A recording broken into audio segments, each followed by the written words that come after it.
Silchar news 24 আপনাদেরকে স্বাগতম জানাই। আজ হলো 2 মে শনিবার। আজকের কয়েকটি বিশেষ গুরুত্বপূর্ণ খবর নিয়ে আসলাম। আজকের প্রথম খবরটি হলো ভারতবাসীদের জন্য এসেছে একটি ভালো খবর। ভারতের এবার অনেক দিন পর্যন্ত ক্রুড অয়েল অর্থাৎ কাঁচা তেল ক্রয় করতে হবে না। কারণ হলো ভারত এবার খাড়ুয়া তেল অর্থাৎ কাঁচা তেলের খনির সন্ধান লাভ করেছে। ভারত এবার আন্দামানেতে 2 লাখ কোটি লিটার খাড়ুয়া তেলের সন্ধান লাভ করেছে। শীঘ্রই এই কাঁচা তেল উদ্ধার করা হবে বলে জানিয়েছেন দেশের পেট্রোলিয়াম মন্ত্রী হরদীপ সিং পুরী, যার ফলে দেশের অর্থনীতি ব্যবস্থার উন্নতি হবে বলে খবর এসেছে। এদিকে আগামী 4 মে ভোট গণনার পূর্বেই আজ 2 মে তারিখে পশ্চিমবঙ্গের 15টি ভোট কেন্দ্রে আবার হবে ভোট গ্রহণ।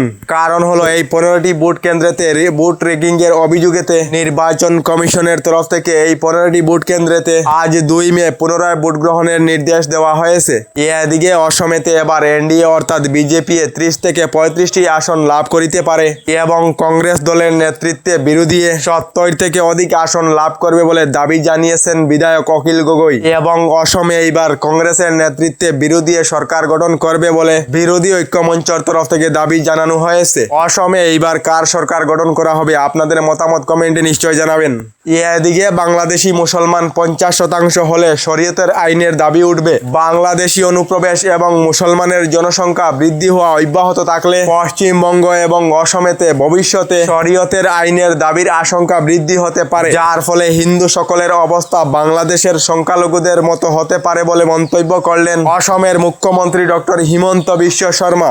এদিকে কংগ্রেস নেতা পবন খেরাকে সুপ্রিম কোর্টের তরফ থেকে অগ্রিম জামিন দেওয়া হয়েছে। তার সঙ্গে অসমের মুখ্যমন্ত্রী ডক্টর হিমন্ত বিশ্ব শর্মায় কংগ্রেস নেতা পবন খেরার বিরুদ্ধে অসাংবিধানিক মন্তব্য করার অভিযোগেতে সুপ্রিম কোর্টের তরফ থেকে নোটিশ দেওয়া হয়েছে বলে খবর এসেছে। এদিকে পেট্রোল এবং ডিজেল প্রতি লিটারেতে 4 থেকে 5 টাকা করে বৃদ্ধি হওয়ার সম্ভাবনা রয়েছে। তার সঙ্গে এলপিজি রন্ধন গ্যাস সিলিন্ডারেতে 50 টাকা করে বৃদ্ধি হওয়ার সম্ভাবনা রয়েছে বলে ইন্ডিয়া টুডে নিউজের তরফ থেকে রিপোর্ট প্রকাশ করা হয়েছে।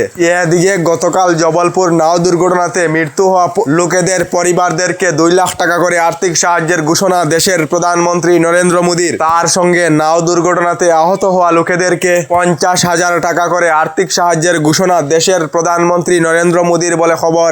এদিকে এইবারের ভোটের ফলাফল নিয়ে আসাম লাইভ 24 এর তরফ থেকে এক্সিট পোলের সমীক্ষা প্রকাশ করা হয়েছে। অসমে মোট 126টি বিধানসভার আসন রয়েছে। যে কোনো দলের সরকার গঠন করার জন্য 64 আসনের প্রয়োজন রয়েছে। তবে আসাম লাইভের এক্সিট পোলের সমীক্ষা অনুযায়ী এনডিএ অর্থাৎ বিজেপি 46 থেকে 52টি আসন লাভ করিতে পারে এবং কংগ্রেস তথা বিরোধী 70 থেকে 79টি আসন লাভ করিতে পারে এবং অন্যান্যরা 10 থেকে 12টি আসন লাভ করিতে পারে বলে সমীক্ষা প্রকাশ করা হয়েছে। রাজ্যে এবার কার সরকার গঠন করা হবে, কংগ্রেস না বিজেপি? আপনাদের মতামত কমেন্টে নিশ্চয়ই জানাবেন।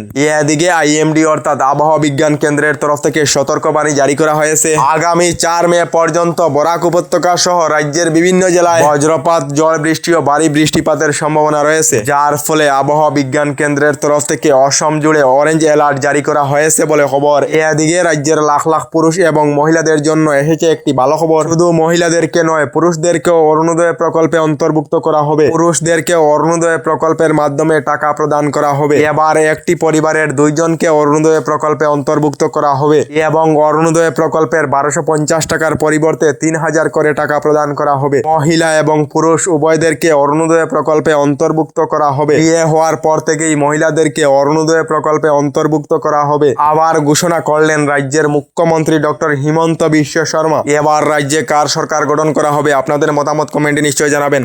এদিকে এখনো পর্যন্ত সরকারি গড় লাভ না করা সকলদের জন্য এসেছে একটি ভালো খবর। ইতিমধ্যে সরকারি গড়ের জন্য জিও ট্যাগিং এর কাজ সম্পূর্ণ হয়েছে। এবার রাজ্যের 15 লাখ লোকেদেরকে নতুন সরকারি গড় দেওয়া হবে বলে প্রতিশ্রুতি দেওয়া হয়েছে। আমাদের ডেইলি খবরগুলি ভালো লাগলে আমাদের ভিডিওতে লাইক দিয়ে চ্যানেলটিকে সাবস্ক্রাইব করে নেবেন।